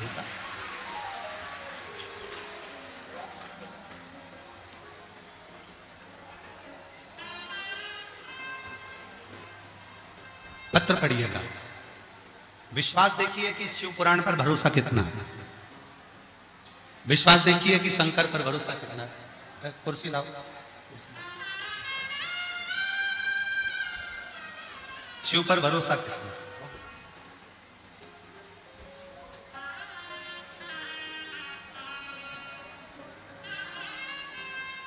सुनंदा वर्णवाल रांची से हैं, कहीं बैठी हों तो हाथ हिला सकती हैं और अगर कहीं बैठी हों तो बेलपत्र लेने के लिए आ सकती हैं। बाबा को हम सब प्रणाम। मैं हरमू रांची से हूं, बाबा का आशीर्वाद मुझे भी मिला। गुरुदेव, मेरा बेटा 2 साल का हो गया, उसके शब्द नहीं निकलते थे, बोलता नहीं था, उसकी आवाज डॉक्टर के हिसाब से भी खुली नहीं थी। हम बहुत संकोच में थे कि मेरा बच्चा बोलता क्यों नहीं। किसी ने कहा था कि सियोर वाला बाबा कथा कहता है तो उसके पंडाल में जाकर बैठ जाओ, जो चाहे वो मांगो। हम यहाँ आए, हमने बेटे की बस केवल आवाज मांगी, यहाँ की मिट्टी को उसके गले पर लगाया और बाबा घर जाते ही मेरा बेटा माँ और पापा बोलने लगा। मैं बाबा को यहाँ प्रणाम करने, घर जाते ही मेरा बेटा माँ और पापा बोलने लगा, इसलिए मैं बाबा को धन्यवाद देने आई हूँ। गुरुदेव, मेरा बाबा 1 दिन की कथा सुनी और बाबा पर बस बोला और बाबा ने सुनी। 1 दिन की कथा,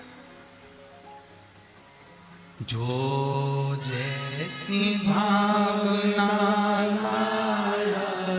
वो ऐसा ही फल पाया, नहीं खाली उसे लौटाया, वो मन ही मन हर्षाया और कर दिया माला माल काशी वाले, लुटा दिया भंडार काशी वाले।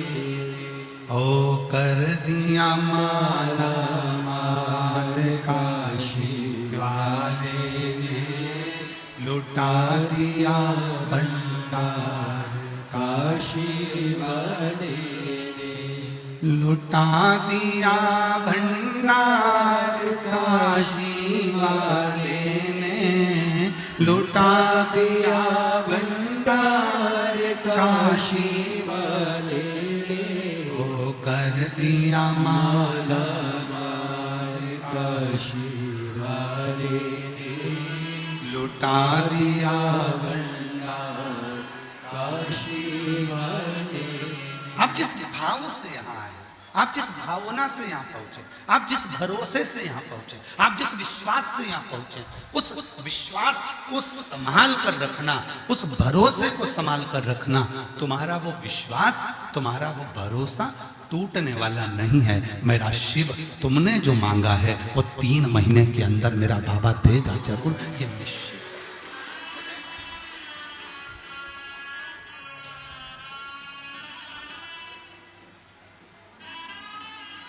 धुंधुमुख शिव जी को लेकर जाता था और भगवान शंकर को लेकर जाता था, तो उसके मन में अभिमान आ गया कि मैं शिव को घुमा रहा हूं, शिव के भार को मेरे सिवाय कोई नहीं उठा सकता। ये धुंधुमुख के मन में भाव आ गया, धुंधुमुख के मन में ये भाव प्रकट हो। और भोलेनाथ तो भोलेनाथ है।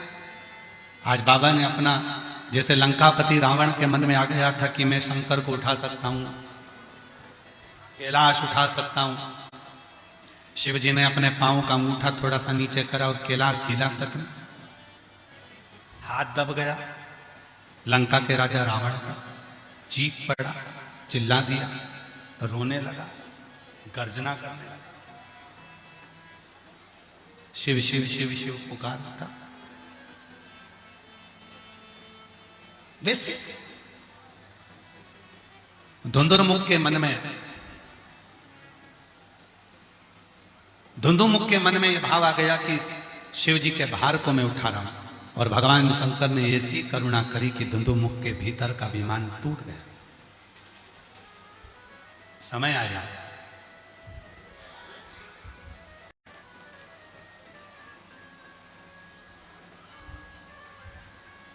धुंधुमुख अभिमान से परे होकर विवाह कर लेता है। धर्म पत्नी आ जाती है और उसके घर में एक बेटा जन्म लेता है। एक बेटे का जन्म हुआ। पिता का नाम था धुंधुमुख और बेटे का नाम रख दिया धुंधुमुख। बेटा धुंधुमुख का जन्म हुआ। जिन जिन ब्राह्मणों ने, जिन जिन संतों ने, जिन जिन साधुओं ने, जिन जिन गुरुओं ने देखा उस धुंधुमुख को, देखकर कह दिया ये बेटा ठीक नहीं है, तुम्हारे प्राण भी इस धुंधुमुख के कारण जाएंगे। इसकी मां भी अगर मरेगी तो धुंधुमुख के कारण मरेगी, पूरा परिवार अगर मरेगा तो धुंधुमुख के कारण मरेगा, ये बेटा ठीक नहीं। धुंधुमुख ने ब्राह्मणों से पूछा कि मुझे ये बताओ संतों कि मैंने अपनी जिंदगी में कौन सा पाप करा जो मेरे घर में ऐसी औलाद पैदा हो।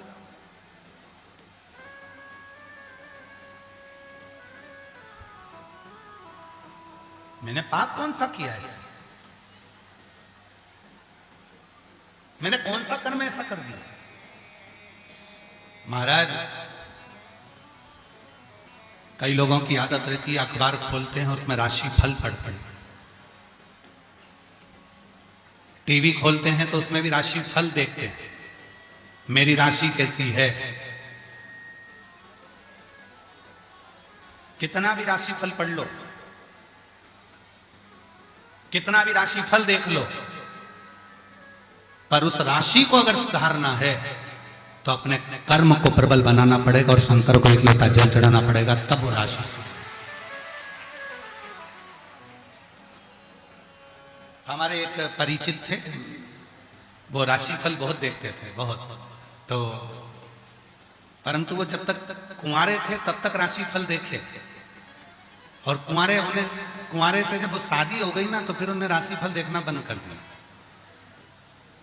तो हम उनको हमेशा कहते थे कि कुंवारे हो जब तक तो तुम राशिफल देख लोगे, पर शादी होने के बाद तो बीवी का मुख देखकर समझोगे कि राशि सही चल रही है कि गड़बड़ चल रही है।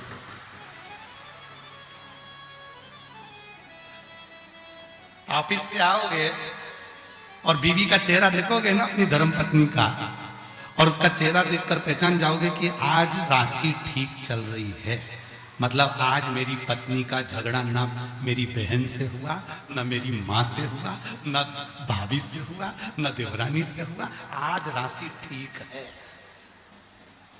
राशि केवल जब तक कुंवारा था तब तक देख रहा था, उसके बाद तुम मुख देखकर बताता है कि आज राशि ठीक है कि गलत।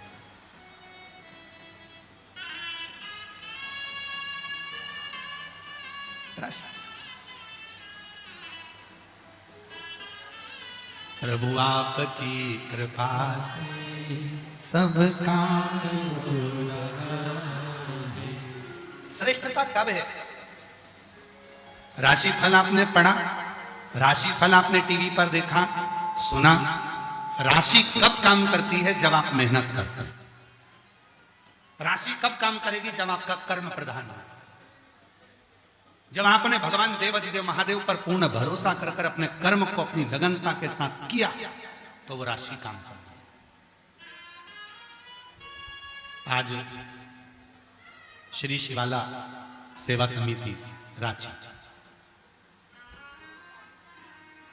बहुत कठिन था रांची में शिव महापुराण की कथा होना, पर श्री शिवाला सेवा समिति रांची ने इतनी मेहनत करी है, इतनी मेहनत करी है कि आज पूरी समिति, और हम कल किसी आशीष ने हमको एक वीडियो दिखाया था किसी पत्रकार बंधु का, तो वो बता रहे थे कि माताएं भोजनशाला में बैठकर सब्जियां काट रही हैं, कोई चावल धो रहा है, कोई दाल धो रहा है।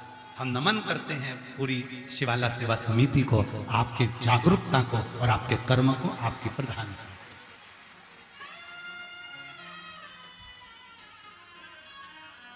और जो सब्जियां धो रही थी, जो सब्जियां काट रही थी, उनका जो वीडियो देखा तो उसमें एक भी मेरी जीजी ऐसी नहीं दिख रही थी कि किसी के घर में धन की कमी हो।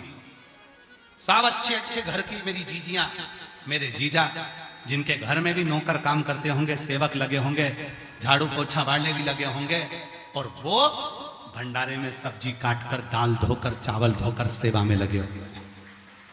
ये है हमारा झारखंड, इसको कहते हैं रांची, इसको कहते हैं रांची, जहां समर्पण का भाव, जहां एक दूसरे के समर्पित का भाव, प्रेम का भाव।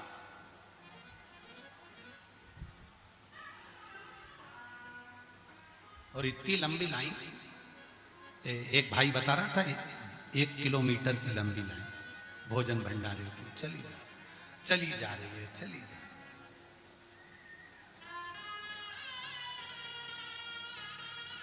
किसी ने पूछा क्यों तुम्हें भंडारा खाना जरूरी है क्या? तो कहा हाँ, बाबा का प्रसाद है, मैं तो पाऊंगा। प्रेम।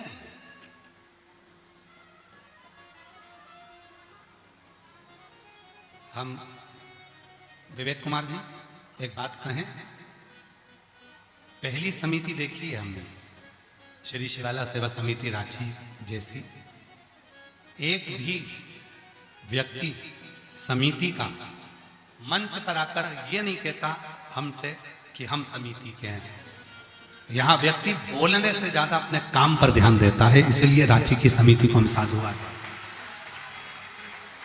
यहाँ व्यक्ति बोलता कम है, काम ज्यादा करता है, लगा अपनी व्यवस्था में, अपनी व्यवस्था संभालने में। तुम बाहर देखो, हम अंदर देख रहे हैं, तुम ये देखो, तुम वो देखो, तुम ऐसी व्यवस्था करो, तुम वैसी व्यवस्था करो। उसकी साधुता होना चाहिए, उसकी साधुता। और जगह पे तो लोग छाती ठोक के कहते हैं हम नहीं मिलेंगे महाराज से, हम समिति का है, हमें मिलना जरूरी है। पर यहाँ बड़ा शुद्ध भाव है, बड़ा शास्त्रीय, बड़े।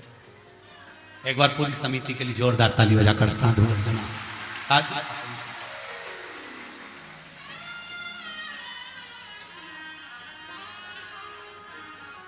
और प्रभु आपकी कृपा से सब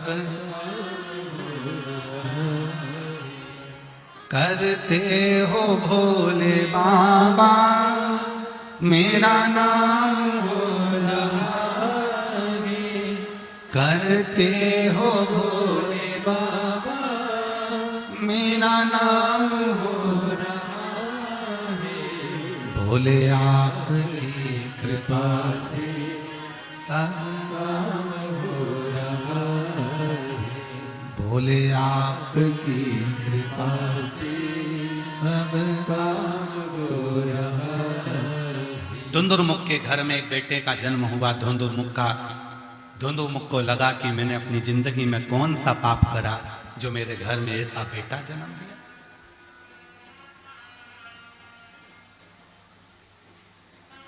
मैंने कौन सा कर्म किया।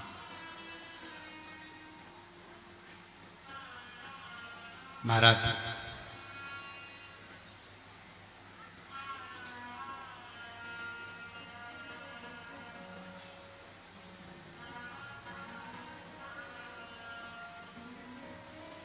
जिस गांव में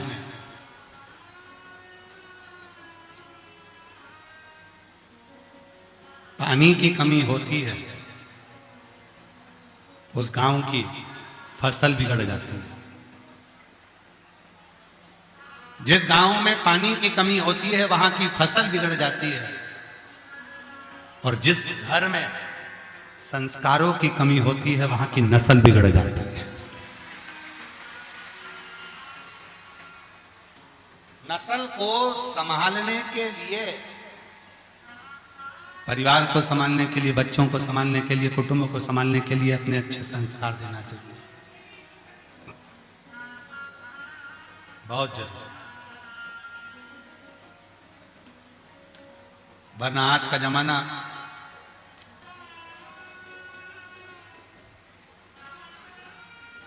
आप लोगों में से कितने लोग हैं ऐसे जो अपनी पूरी प्रॉपर्टी किसी मंदिर में देके जाओगे? कोई देगा? नहीं देगा। अपनी जमीन, अपनी जायदाद, अपनी प्रॉपर्टी, अपना मकान, अपनी गाड़ी, अपना बंगला, अपना जेवर, अपना चेन, अपना सामान जितना है वो किसी को नहीं देगा। देगा तो अपने बच्चों को।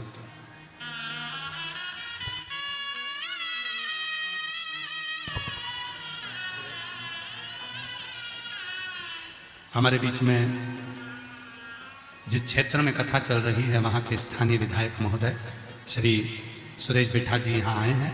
मैं निवेदन करूंगा वो व्यासपीठ पूजन के लिए पधारे। माननीय विधायक महोदय श्री सुरेश बिठा जी कांके क्षेत्र से हैं। मैं निवेदन करूंगा कि वो व्यासपीठ पूजन के लिए एक बार जोरदार ताली बजाकर माननीय विधायक महोदय जी का, जिनके क्षेत्र में ये पवित्र कथा शिव महापुराण की हो रही है, उनको साधुवाद।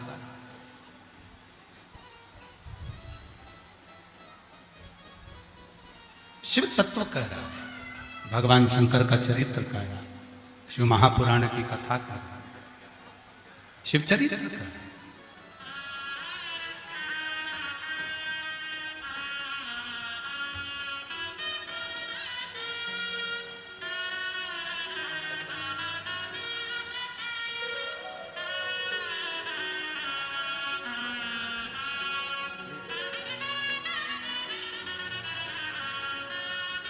एक बार जोरदार ताली बजाकर साधुवाद क्षेत्रीय विधायक माननीय श्री सुरेश बिठा जी के लिए, जो कांके क्षेत्र से ही हैं। शिव कथा कर रही है। जमीन दोगे तो अपने बेटों को दोगे, प्रॉपर्टी दोगे तो अपने बेटों को दोगे। जितना घर में गोल्ड है वो भी अपने बेटों को दोगे। पाल पोस कर बड़ा करा बेटों को, खूब अच्छे से रखा बेटों को, पर वही बेटा जिसको हमने सब कुछ देने का सोच लिया और वही चिल्लाकर बात करे, चिढ़कर बोले, गुस्से में बोले, अपशब्द बोले, तो ठीक लगेगा क्या? नहीं।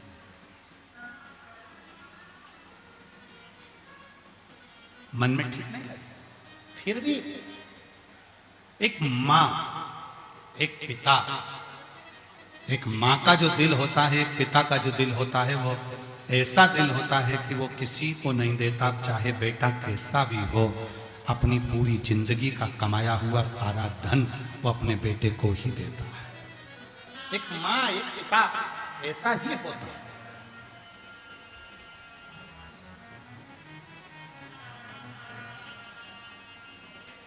धुंधुमुख के मन में यह भाव आ गया कि मैंने कौन सा पाप करा जो मेरे बेटे आज इतना, सारे संत ऋषि गुरुजन कह रहे हैं कि तुम्हारा बेटा ठीक नहीं है, ये तुम्हें बर्बाद कर देगा, ये तुम्हें नष्ट कर देगा। तुम्हारे मरने का भी अगर कोई लक्ष्य रहेगा तो यही बेटा तुम्हारे मरने का कृत करेगा। धुंधुमुख के मन में यह बात बहुत खल गई।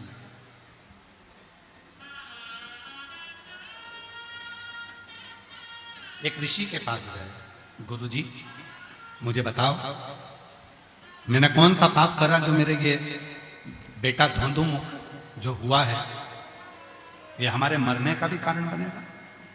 तब ऋषिवर ने कहा एक पाप तुम्हारी जिंदगी में हो गया।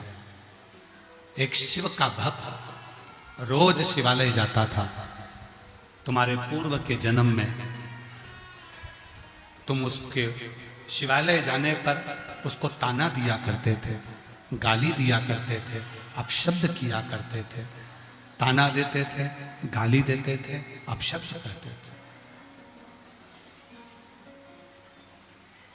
जीजियों, पहले भी कथा में कहा, फिर कहते हैं, अपनी जिंदगी में एक बात याद रखना, आप शंकर जी का भजन करते हो कि नहीं करते वो हमको नहीं मालूम, पर शिव की निंदा, शिव भक्त की निंदा, शिव महापुराण की निंदा, भगवान शंकर के भक्त की निंदा और शिव की निंदा कभी इन कानों से मत सुनना, ना करना, ना सुनना।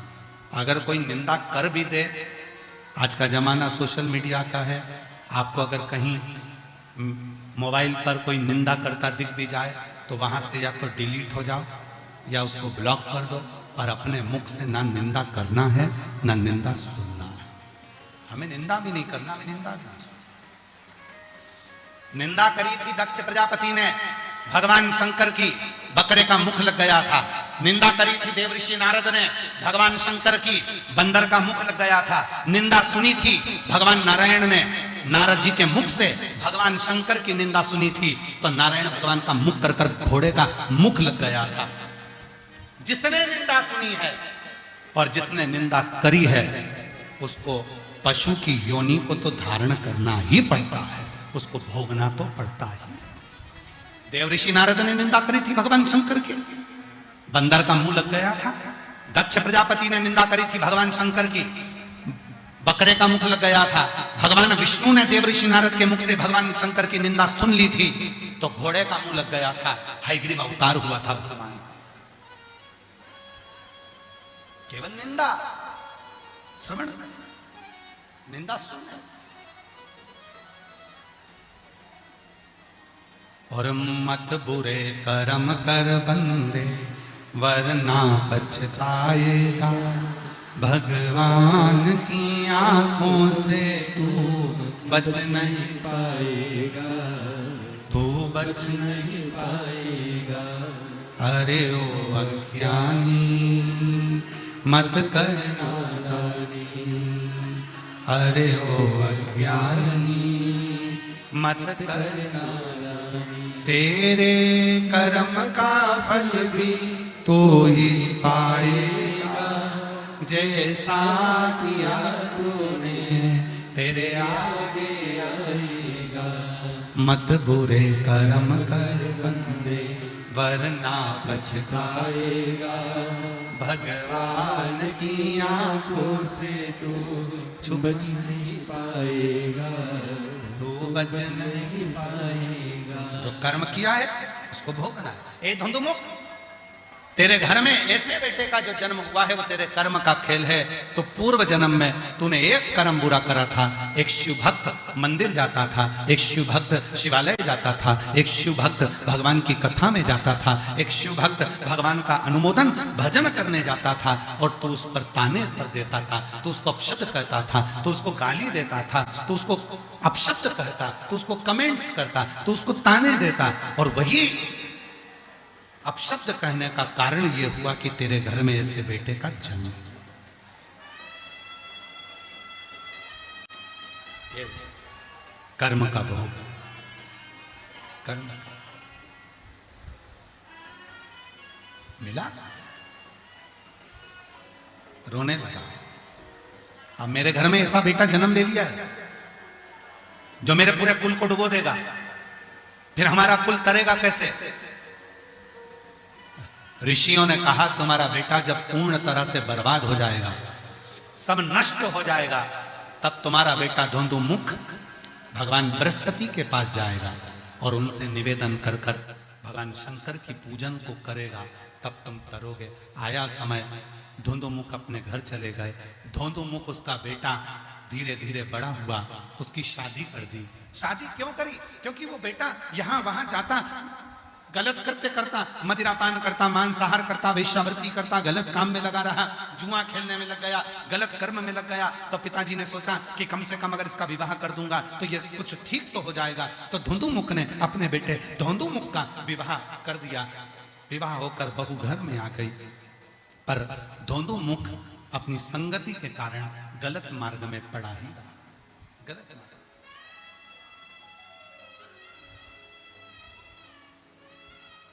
लिंग पुराण का यह चरित्र कहता है, धुंधुमुख ने एक पर स्त्री का संग कर लिया, एक पर स्त्री का संग। पहले कथा में कहा था, पराया धन और पराई स्त्री ये दोनों व्यक्ति को बर्बाद कर देते हैं। पराया धन भी बर्बाद करेगा और पराई स्त्री भी बर्बाद कर देगा।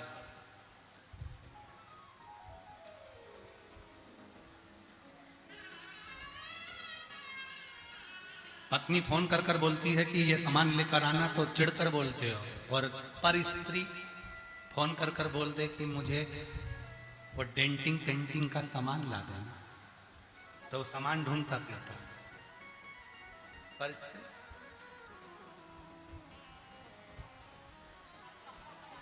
घर के बच्चे बोल देंगे पापा हमको घुमाने ले चलो, पापा हमको ये सामान दिला दो। घर के बच्चों पर चिढ़कर बोलता है, और वो पर स्त्री के बच्चे अगर बोल दें कि अंकल हमको ये सामान ला दो, तो 1 मिनट की देरी नहीं होती, तुरंत वो सामान आ जाता। 1 मिनट की देरी। पर स्त्री पर धन व्यक्ति को बर्बाद कर देता। और धुंधुमुख पर स्त्री के चक्कर में पड़ गया, अपना पूरा घर बर्बाद कर लिया। घर तो बर्बाद करा, एक दिन इसको क्रोध आ गया धुंधुमुख को, और धुंधुमुख क्रोध में आकर जो पर स्त्री थी, उस पर स्त्री के माता पिता को धुंधुमुख ने मार दिया। जैसे ही माता पिता को मारा, तो वो पर स्त्री के जो भाई थे उसने धुंधुमुख के माता पिता को, धुंधुमुख और उसकी पत्नी को मार दिया। घर में जितने सदस्य थे सबके प्राण हर लिए। अब धुंधुमुख को क्रोध आया तो उसने अपने साला साली को मार दिया। ऐसा क्रोध पर क्रोध चढ़ता गया। आखिरी में वो स्त्री भी मर गई और धुंधुमुख अकेला रह गया। उसकी पत्नी भी मर गई, धुंधुमुख अकेला रह गया। उसका पिता भी मर गया, उसकी माता भी मर गई, और अकेला धुंधुमुख रह गया। नेत्रों से नीर बहाता, मन में सोचता, मेरे जैसे पापी ने पूरे परिवार को नरक में धकेल दिया, क्या करूं? रोता हुआ वो जा रहा था, वहीं बृहस्पति महाराज का आगमन हो रहा था, और बृहस्पति ऋषि के चरणों में जाकर पूछा, मेरी दुख को काट दीजिए, कोई ऐसा उपाय बता दो जिससे मेरे जो माता पिता गए हैं वो शिवलोक को चले जाएं। कोई ऐसा उपाय बता दो जिससे मेरी गति हो जाए। कोई ऐसा उपाय बता दो मेरे ऊपर से सारा पाप कट जाए। कोई ऐसा उपाय बता दो कि मेरी जिंदगी का सारा दुख समाप्त हो जाए। कोई ऐसा उपाय बता दो कि मेरे जीवन में सुख ही सुख आ जाए। तब बृहस्पति महाराज ने कहा, अगर तुम चाहते हो कि तुम्हारे पितरों का भी उद्धार हो जाए, तुम चाहते हो तुम्हारे माता पिता का भी उद्धार हो जाए, तुम चाहते हो तुम्हारे घर में सारा वैभव हो जाए, तुम चाहते हो तुम्हारे घर में सारा सुख आ जाए, तो तुम पशुपति व्रत करना प्रारंभ करो। उस व्रत के करने से तुम्हारे घर में सारा सुख प्राप्त हो। पशुपति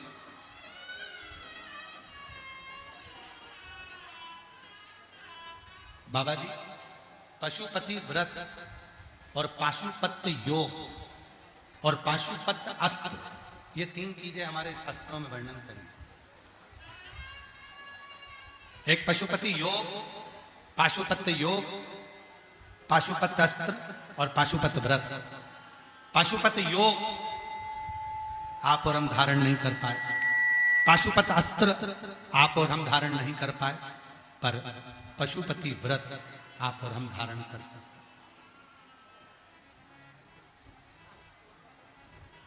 शंभु शरणे पड़ी मांगू घड़ी रे घड़ी, दुख काटो दया करीन दर्शन। ओ शंभु शरणे पड़ी मांगू घड़ी रे।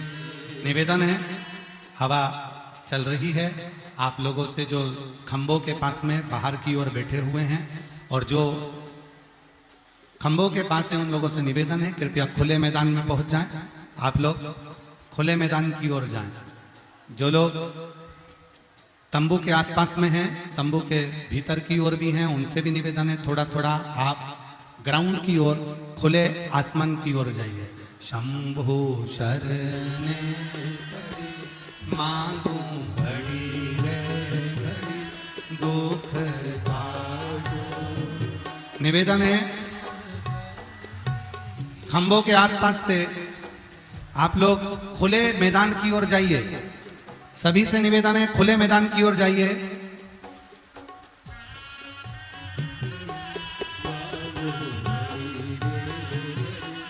दुख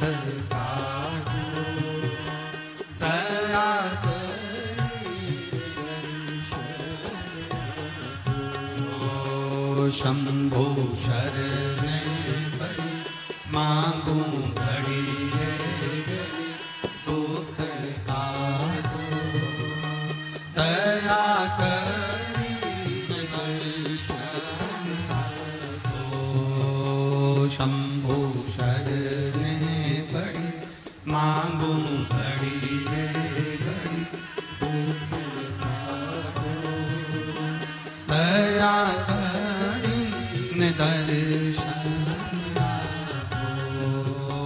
शंभु शरणे पड़ी मांगू घड़ी रे घड़ी, दुख काटो दया करीन दर्शन। दया करीन दर्शन।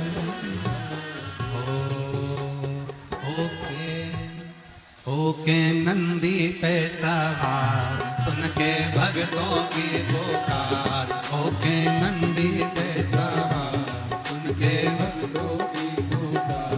काशी नगरी से आए मेरे भोलेनाथ, सुन के भक्तों की पुकार। और हाथों से बड़े प्रेम से काशी नगरी से आए मेरे भोलेनाथ, सुन के भक्तों की पुकार। होके नंदी पे सवार, काशी नगरी से आए है मेरे भोलेनाथ।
डमरू बजाए कैसे कैसा निराला भोले रूप सजाए। बस मेरा माए देखो डमरू बजाए, कैसा निराला भोले रूप सजाए। बस मेरा माए देखो डमरू बजाए, कैसा निराला भोले रूप सजाए। बस मेरा माए देखो डमरू बजाए, कैसा निराला भोले रूप सजाए। गले में है सरकों का हार, लेके पे सवार काशी नगरी से आए। मेरे भोलेनाथ सुन के भक्तों की पुकार, होके नंदी पे सवार काशी नगरी से आए। है मेरे भोलेनाथ।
मृगछाला पहने भोले जटाओं में गंगा, चम चम चमकता है माथे पे चंदा। मृगछाला पहने भोले जटाओं में गंगा, चम चम चमकता है माथे पे चंदा। मृगछाला पहने भोले जटाओं में गंगा। आप लोगों से निवेदन है, पंडाल से थोड़ा थोड़ा जो लोग खंभों के पास में हैं उन लोगों से निवेदन है कि मैदान की ओर जाएं। आप लोग मैदान की ओर जाएं, थोड़ा ध्यान रखते हुए आप लोग मैदान की ओर, मैदान में बैठकर कथा श्रवण करें, वहां तक आवाज आप लोगों को आ रही है। मृगछाला पहने भोले जटाओं में गंगा, चम चम चमकता है माथे पे चंदा। मृगछाला पहने भोले जटाओं में गंगा, चम चम चमकता है माथे पे चंदा। ओ गौरा मैया करे सिंगार, होके नंदी पे सवार काशी नगरी से आए। है मेरे भोलेनाथ सुन के भक्तों की पुकार, होके नंदी पे सवार काशी नगरी से आए। है मेरे भोलेनाथ।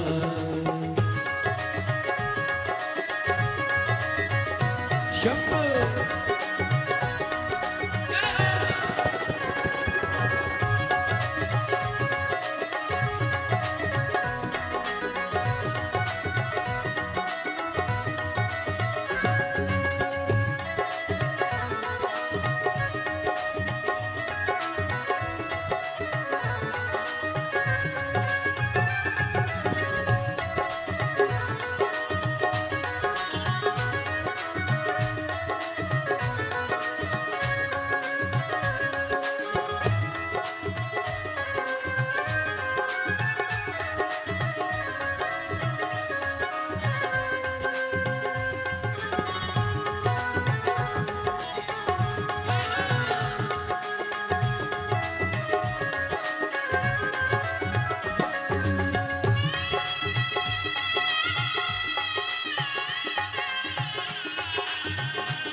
काशी नगरी से आए मेरे भोलेनाथ सुन के भक्तों की पुकार हो के नंदी पे सवार काशी नगरी से आए मेरे भोलेनाथ।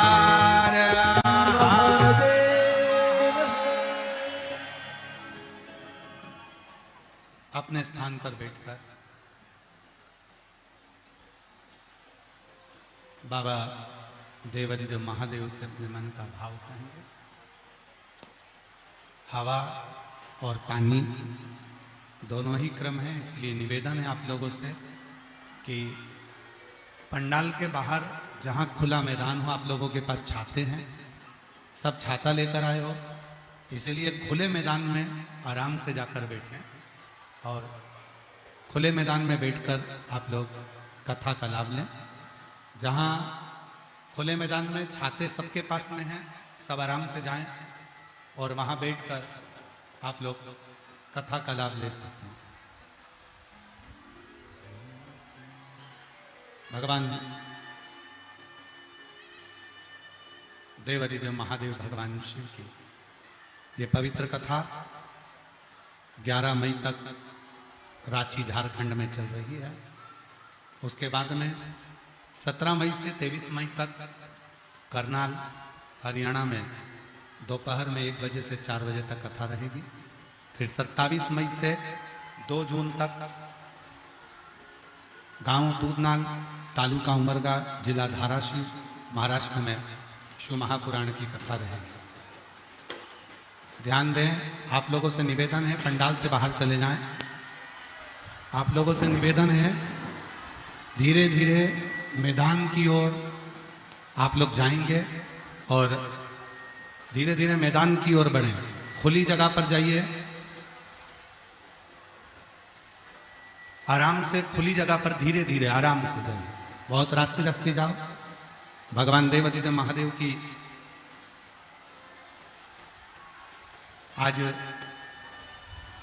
विवेक जी आरती करवा देते हैं, क्योंकि हवा आंधी पानी ज़्यादा है तो 1 घंटा पहले ही आरती का क्रम कर देते हैं। हवा आंधी पानी को देखते हुए आरती का क्रम प्रारंभ करेंगे। और सभी लोगों से निवेदन है आप लोग पंडाल से बाहर जहाँ खुला मैदान है वहाँ जाइए और खुले मैदान में जाकर अपना छाता लेकर आराम से बैठिए। शंभु शरणे मांगू हरि दुख पारो दया करी दर्शन आपो। शंभो शरणे मांगू हरि दुख पारो दया करी दर्शन आपो। शंभो शरणे मांगो हरि दुख काटो दया करी दर्शन आपो। शंभो शरणे सब बोलिए मांगो हरि दुख काटो दया करी दर्शन आपो। शंभो शरणे परि मांगो हरि दुख काटो दया करी दर्शन। आरती प्रारंभ। जय शिवा ओंकार। आप लोगों से निवेदन है पंडाल से बाहर की ओर निकलते हुए मैदान में जाते जाएं, अपने अपने छातों का प्रयोग करें और खुले मैदान में जाइए। धीरे धीरे आराम से रास्ती रास्ती खुले मैदान की ओर बढ़ते जाइए। जय शिव ओंकारा भोले भज शिव ओंकारा। जो अतिथिगण आए हैं वो आरती में सम्मिलित हो सकते हैं। जो भी अतिथि आए हैं वो आरती में सम्मिलित हो सकते हैं। हरे नागे दारा ओम हरे हरे हरे महादेव एकानन चतुरानने पंचानन राजे, भोले पंचानन राजे।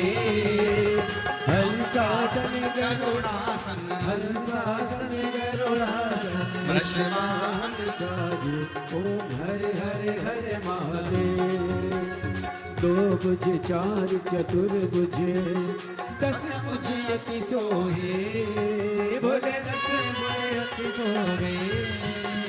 तीनों रूप निरखता, भोले जी का रूप निरखता, त्रिभुवन जन मोहे।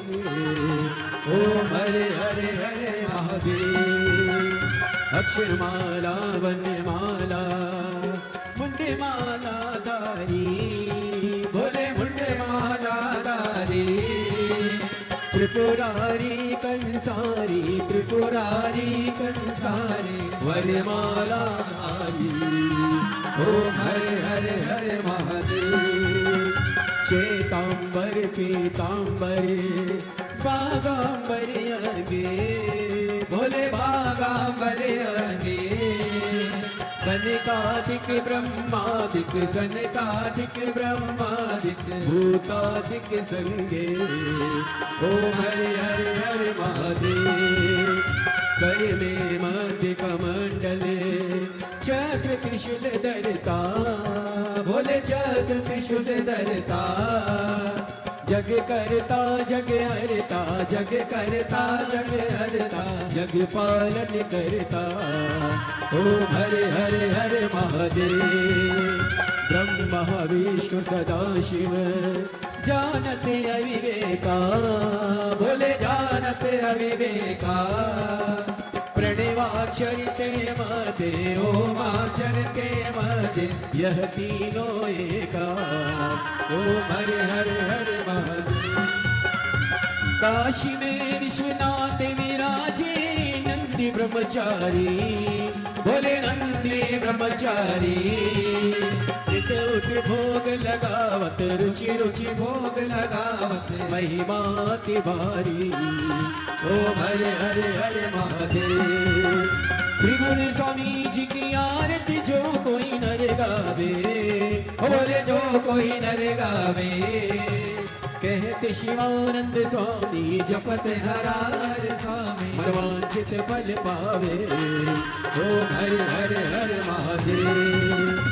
जय शिव ओंकारा, बोले भज शिव ओंकारा, बोले पार्वती का प्यारा, बोले ऊपर जलधारा, बोले ओरे रखचाला, बोले भाग पियने वाला, बोले तीन नयन वाला, बोले भक्तन प्रतिपाला, बोले मैं तो यम प्यासा।